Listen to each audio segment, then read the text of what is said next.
Student, तो आज हम क्लास 9 का चैप्टर नंबर 1 का वन शॉट रिवीजन देखने वाले हैं और उस चैप्टर का नाम है मैटर इन अवर सराउंडिंग। ये चैप्टर बहुत ज़्यादा इंपॉर्टेंट है। सो चलिए इसको स्टार्ट करते हैं। तो सबसे पहले तो बता देती हूँ मैटर क्या होता है। जो मैटर होता है वो क्या होता है कि एनीथिंग दैट्स ऑक्यूपाई स्पेस, कोई भी चीज़ जो कि स्पेस को ऑक्यूपाई करे और उसका कुछ मास हो, उसे हम क्या कहते हैं, मैटर।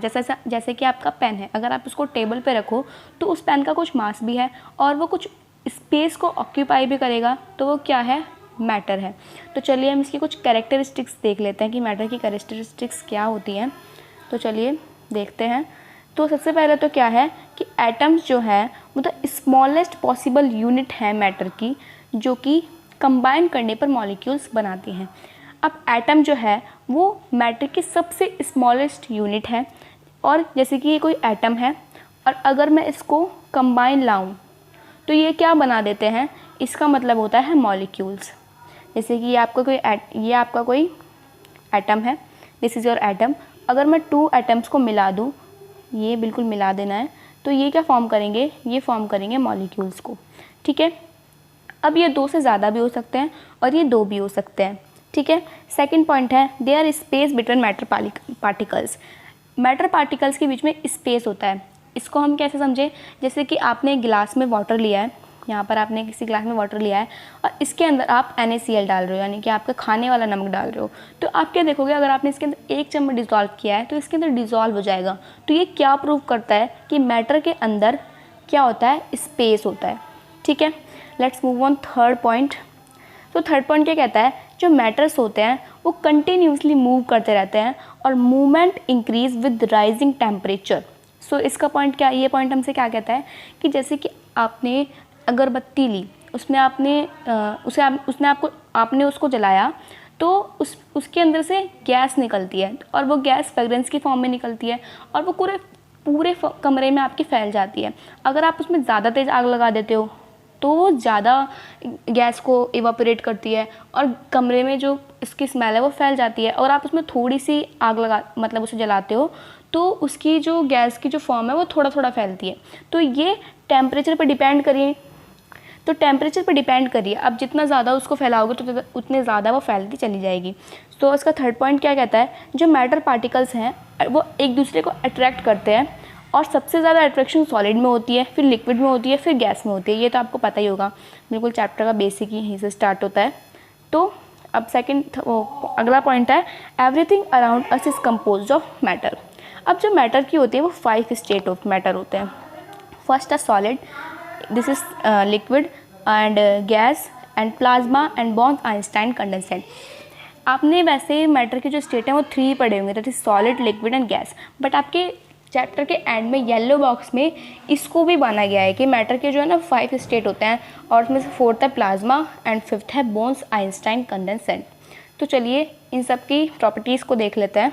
तो जो सॉलिड होते हैं वो परमानेंट चेंज इन शेप होती है, उसकी शेप को चेंज करना बहुत ज़्यादा डिफ़िकल्ट होता है। उनकी जो कंप्रेसिबिलिटी होती है वो नेग्लिजिबल होती है, इनकी डेफिनेट शेप होती है और इनका साइज़ भी डेफिनेट होता है और इनकी बाउंड्री भी डेफिनेट होती है। इनके बीच में पार्टिकल्स के बीच में कोई भी मोशन नहीं होता क्योंकि जो पार्टिकल्स होते हैं वो बहुत ज़्यादा क्लोज होते हैं और इसकी वजह से अपनी मीन पोजीशन पर ही वाइब्रेट करते रहते हैं। तो इनके बीच में जो वाइब्रेशन है इसकी वजह से ही ये पार्टिकल बहुत दूर दूर मोशन में नहीं आ पाते हैं। ठीक है। अब हम बात करते हैं लिक्विड फेज़ की। तो लिक्विड फेज़ के अंदर क्या होता है, इसके अंदर कोई भी शेप नहीं होती है फिक्स और ना ही कोई फिक्स बाउंड्री होती है। इनका फिक्स्ड वॉल्यूम होता है। जैसे कि आपने कटोरी में पानी लिया तो अगर आप उसको प्लेट में भी डाल दोगे ना तब भी वो वॉल्यूम उतना ही रहेगा, बट उसकी शेप जो है वो चेंज हो जाएगी। तो यहीं से इससे हुए तो इनकी फिक्स्ड शेप नहीं होती है। लो कंप्रेसिबिलिटी होती है एंड लेसर पार्टिकल मोशन होता है। इनके बीच में मोशन तो होता है बट बहुत कम मोशन होता है, इतना नहीं कि गैस की तरह बहुत दूर दूर तक मोशन होगा, बहुत कम इनके बीच में मोशन होता है। अब हम इसकी गैस स्टेट की प्रॉपर्टी देखते हैं। तो जो गैस स्टेट की प्रॉपर्टी होती है, इनकी कोई फिक्स्ड शेप नहीं होती, इनके ना तो वॉल्यूम फिक्स होता और ना ही तो इनकी कोई बाउंड्री फिक्स होती। हाईली कंप्रेसिबल होते हैं, गैस जो है प्रेशर को एक्सर्ट करते हैं और इनके बीच में पार्टिकल के बीच में मोशन बहुत ज़्यादा होता है। डिफरेंस है, तो डिफरेंस आ जाता है एग्जाम में 3 नंबर में और प्रॉपर्टीज़ भी पूछ लेते हैं आपसे 3 नंबर में। तो पहले तो हम डिफरेंस के बारे में डिस्कस करते हैं। तो डिफरेंस इनकी सॉलिड की, ये सॉलिड है, ये आपका लिक्विड है और आपका गैस है। तो सॉलिड के अंदर डेफिनेट शेप होती है, पर इनकी कोई डेफिनेट शेप नहीं होती और ना ही इनकी डेफिनेट शेप होती।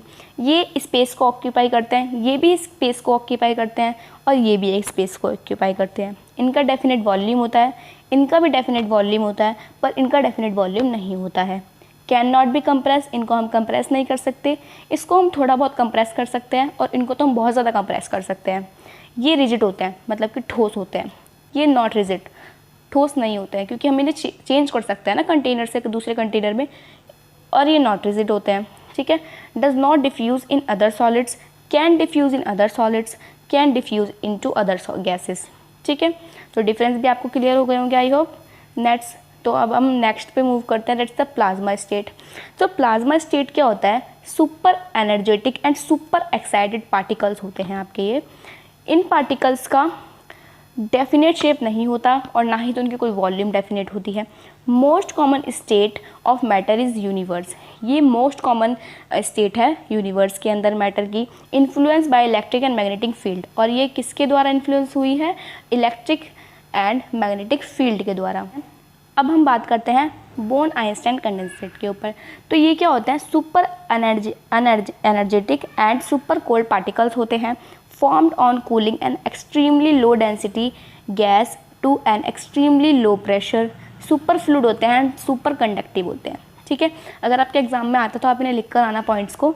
सो अब हम देखते हैं change of state. Change of state क्या होता है? A change of state occur because heat energy break the force of attraction between particles, kinetic and energy of particle increase. तो चेंज ऑफ मैटर क्या होता है? जैसे कि आपका ये सॉलिड है, ठीक है, ये आपकी आइज़ है जो कि सॉलिड होती है, तो उसकी पार्टिकल्स बहुत ज़्यादा पास में होते हैं। अगर मैं इसको हीट दूँ तो ये क्या लिक्विड में चेंज नहीं होगी? जाहिर सी बात है लिक्विड में तो चेंज होगी। तो जब ये लिक्विड में चेंज हो रही है, ठीक है, जब ये लिक्विड में चेंज हो रही है तो हम इसको हीट दे रहे हैं, तो इसमें चेंज ऑफ स्टेट हो रहा है। ये सॉलिड से लिक्विड में जा रही है, ये सॉलिड से लिक्विड में जा रही है, तो इसका स्टेट चेंज हो रहा है ना, और इसके बीच में काइनेटिक एनर्जी भी है, वो भी क्या इंक्रीज़ हो रही है। तो अब देखते हैं हम मेल्टिंग पॉइंट। मेल्टिंग पॉइंट क्या होता है? The temperature at which solid melt into a liquid at normal atmospheric pressure. यानी कि मेल्टिंग पॉइंट क्या होता है? जब सॉलिड जो है वो लिक्विड में चेंज हो जाए, जब सॉलिड लिक्विड में चेंज हो जाता है नॉर्मल एटमॉस्फेरिक प्रेशर पे, उसे हम क्या कहते हैं? मेल्टिंग पॉइंट कहते हैं। ठीक है, उसे हम क्या कहते हैं? मेल्टिंग पॉइंट कहते हैं।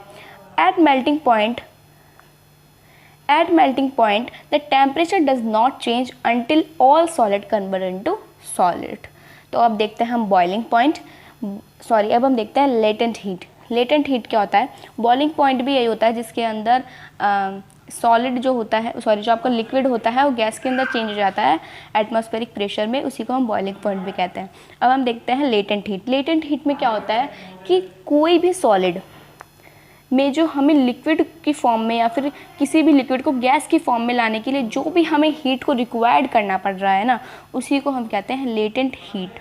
आपको पता है कॉन्सेप्ट समझ में आना चाहिए। एग्जाम में आप लैंग्वेज तो कैसे भी बना लोगे, तो आप लैंग्वेज को ना याद कर कर आप कॉन्सेप्ट को समझो कि इसका मतलब होता क्या है। तो किसी भी सॉलिड या फिर किसी भी लिक्विड को गैस में और सॉलिड को लिक्विड में चेंज करने के लिए जो भी हमें एनर्जी को देना पड़ता है, उसी को हम क्या कहते हैं? लेटेंट हीट बोलते हैं।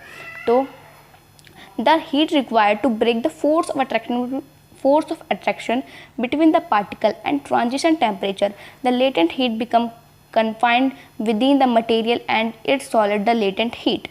Amount of heat required to change 1 kg of material to change its state at normal atmospheric pressure at transition temperature is called the latent heat of the transition। तो अब हम देखते हैं सब्लिमेशन। सब्लिमेशन क्या होता है? कोई भी सॉलिड जो कि डायरेक्टली चेंज हो जाए आपकी गैस में, इसी को हम कहते हैं सब्लिमेशन। जैसे कि आपके कपूर होता है ना, कपूर अगर आप उन्हें जलाते हो तो डायरेक्टली चेंज हो जाता है गैसेस फॉर्म में, वो लिक्विड की स्टेट को एग्जिस्ट ही नहीं करते हैं। जैसे कि, और इसका एग्जाम्पल है अमोनियम क्लोराइड। ठीक है, अब हम देखते हैं effect of pressure, change of pressure.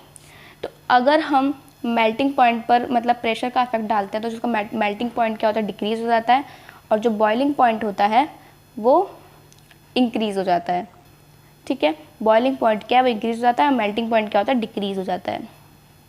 ठीक है, dry eyes, most important word. ये क्वेश्चन एग्ज़ाम में 1 मार्क का ज़रूर पूछा जाता है। जब मैंने 9th का एग्ज़ाम दिया था ये तब भी आया था कि ड्राई आइज़ को हम और क्या बोल सकते हैं, तो हम ड्राई आइज़ को सॉलिड CO2 बोलते हैं और सॉलिड CO2 को हम ड्राई आइज़ बोलते हैं। ये एग्ज़ाम में आने के 99% चांस है 1 मार्क में। ओके, अब हम बात करते हैं इवापोरेशन की।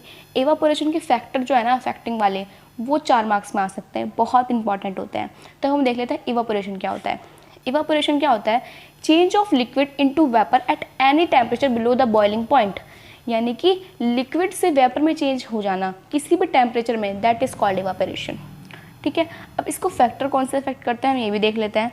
Surface area, if increase evaporation rate increase, यानी कि जब हम सरफेस एरिया को इंक्रीज़ करते हैं तो जो इवापोरेशन रेट होता है वो भी इंक्रीज़ हो जाता है। अगर हम टेम्परेचर को इंक्रीज़ करें तो इवापोरेशन रेट भी इंक्रीज़ हो जाता है, और अगर हम ह्यूमिडिटी को इंक्रीज़ करें तो इवापोरेशन डिक्रीज़ हो जाता है।